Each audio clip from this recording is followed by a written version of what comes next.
Hello friends, എല്ലാവർക്കും ഞങ്ങളുടെ ഒരു പുതിയ വീഡിയോയിലേക്ക് സ്വാഗതം. നമ്മൾ ഇന്ന് ചെയ്യാൻ പോകുന്നത് ഒരു സമ്മന്തി അരയ്ക്കുവാണ്, തേങ്ങാ സമ്മന്തി. നമ്മൾ ഒരു മുറി തേങ്ങയ്ക്ക് ഒരു 6 പത്തരിമുളക് അത് അടുപ്പിലിട്ട് ചുട്ടായി എടുക്കുന്നത്, 3-4 കഷ്ണം ചുമന്ന ഉള്ളി, ശകല ഇഞ്ചി, വാളംപുളി, ഉപ്പ് ഇതും ചേർക്കുന്ന നമുക്ക് അടിപൊളി ഒരു സമ്മന്തി ഉണ്ടാക്കാം.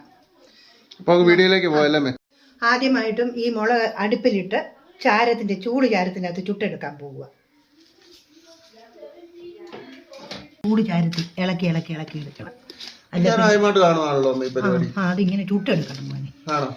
ഒത്തിരി തീക്കകത്ത് പോകാൻ പറ്റത്തില്ല, കരിഞ്ഞു പോകും മുളക്.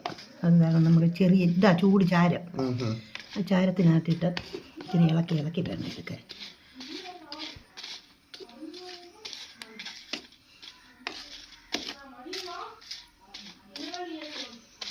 കണ്ടോ, ചെറിയ ചൂട് ചാരത്തില്ലേ ആകാവൂ. എന്നാന്ന് ചോദിച്ചാൽ അത് വേകുകയും വേണം, വെന്ത് ചെറുതായിട്ടൊന്ന് പൊള്ളും, കരിഞ്ഞു പോവുകയും അരുത്. അത്രയും പരിപാടിയേ ഉള്ളൂ. ഇതാണ് കണ്ടോ, ഇങ്ങനെ നമ്മൾ ചാരത്തിനകത്ത് മുളക് ചുട്ടെടുക്കുന്നു. ചൂട് ചാരം അത്തേക്കകത്തോട്ടിട്ടാൽ കത്തിപ്പോവേലേ, നമുക്ക് കൊട്ടി. ഇത് ചാരവേ ഇതുണ്ടോ, അടുപ്പിൽ കണ്ടോ മൂത്തെ. ഇങ്ങനെ നമ്മൾ ചുട്ടെടുക്കുന്നത്. ചുട്ട് തേങ്ങ സമ്മന്തി അരയ്ക്കുന്നത് ഇങ്ങനെ. എന്നിട്ട് ഇതിങ്ങോട്ടത് മുറിച്ചിനകത്തോട്ടിടാം. ഇനി നമുക്ക് ഈ ഇഞ്ചിയും പൊളിച്ച് ചെറുതായിട്ട് അരിഞ്ഞിടണം. ഇച്ചിരി ഇഞ്ചിയും. അപ്പോൾ നമുക്കേ ഈ ഉള്ളി ഒന്ന് പൊളിച്ചെടുക്കാം. ഉള്ളിയും പൊളിച്ച് 4ആക്കി കീറി ഇഞ്ചി ഇച്ചിരി എടുക്കണം. നമ്മൾ ഈ ഒരു മുറി തേങ്ങായ സമ്മന്തി അരയ്ക്കാൻ ഞാൻ അതൊന്ന് ചിരണ്ടി എടുക്കട്ടെ.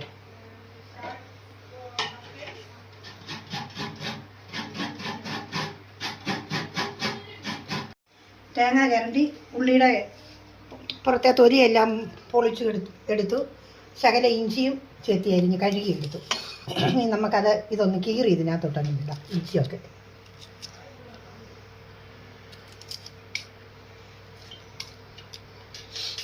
ഇതെന്നാന്നോ, അല്ലെങ്കിൽ പിന്നെ അരയാതെ തേങ്ങയ്ക്കകത്തേ അങ്ങനെ കിടക്കും. ഇച്ചിരി ചെറുതാക്കി ഇടുവാണെങ്കിൽ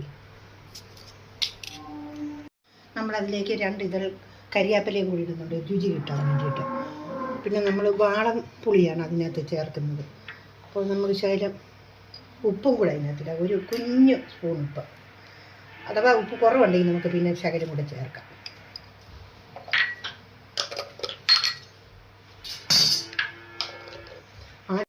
ആദ്യമായിട്ട് നമുക്കിത് മിക്സിയിലേക്കൊന്ന് ചതച്ചെടുക്കാം. അതിനുശേഷം നമുക്ക് തേങ്ങ ഒക്കെ ഇട്ടാൽ മതി.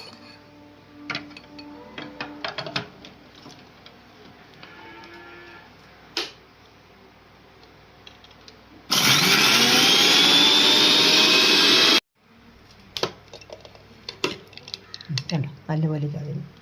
ഇനി അതിലേക്ക് നമുക്ക് തേങ്ങ ഇട്ട് ഇത് ഈ വാളംപുളി അതും ഇട്ട് വേണം സമ്മന്തി അരയ്ക്കാൻ.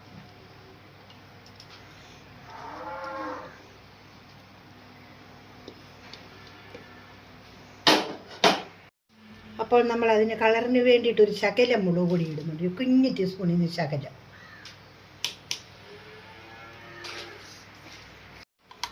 ഇളക്കട്ടെ, ഒന്നേ ഒതുക്കി കൊടുക്കട്ടെ.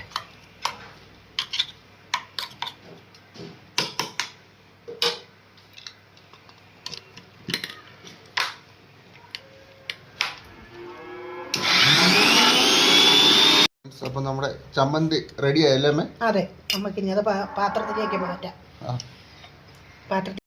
അപ്പോൾ നമ്മുടെ തേങ്ങാ സമ്മന്തി റെഡി ആയിട്ടുണ്ട്. ഇത് ചോറിൻ്റെ കൂടെ കഞ്ഞിയുടെ കൂടെ ഒക്കെ കൂട്ടാവുന്നതാണ്. നല്ല അടിപൊളിയായിട്ടുണ്ടല്ലേ? നല്ലപോലെ. അപ്പോൾ ഇന്നത്തെ നമ്മുടെ വീഡിയോ ഇത്രയേ ഉള്ളൂ. എല്ലാവരും ഇതുപോലെ ഒരു അടിപൊളി സമ്മന്തി അരയ്ക്കണം. അരച്ച് നമുക്ക് ചോറിനും കഞ്ഞിക്കും ചില പലഹാരത്തിന് ഇഷ്ടമുള്ളവർക്ക് അങ്ങനെയൊക്കെ കൂട്ടാം, എല്ലാത്തിനും വേണേലും കൂട്ടാം. അപ്പോൾ ഞങ്ങൾ അടിപൊളി ഒരു വീഡിയോയുമായിട്ട് വരുന്നതായിരിക്കും. അപ്പോൾ എല്ലാവരും ഞങ്ങളുടെ ചാനൽ ഒന്ന് സബ്സ്ക്രൈബ് കൂടെ ചെയ്യണം അല്ലേ? അതെ. Okay, by.